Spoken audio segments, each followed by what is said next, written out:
Apertura di seggi senza intoppi, con trevigiani pronti già alle 7 del mattino ad imbucare la scheda con il nome del futuro presidente del Veneto. Si vota oggi fino alle 23 e domani dalle 7 alle 15. Nella sezione 5 di via Caccianiga l'afflusso delle 12 era decisamente sopra la media nazionale, che è del 10%. Siamo al 17,3% alle 12:20. Una buona affluenza. C'è qualche problema particolare? No, nessuno. Tutta gente tranquilla.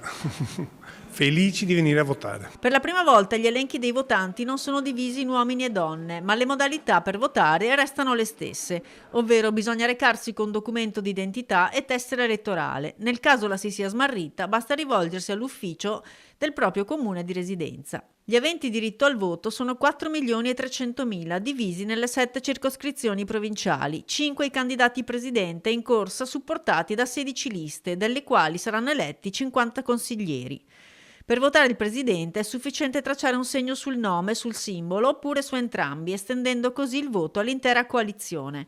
Si può inoltre esprimere la propria preferenza per liste e candidati consiglieri, tracciando un segno sul simbolo oppure specificando il cognome del consigliere che si vuole. È ammesso il voto disgiunto, vale a dire il voto a un presidente e la preferenza a un consigliere di un diverso schieramento. Le preferenze per i candidati consiglieri possono essere però 2, ma bisogna rispettare l'alternanza di genere. Nell'ultima tornata regionale, era il 2020, si recarono a votare il 61,15% degli aventi diritto.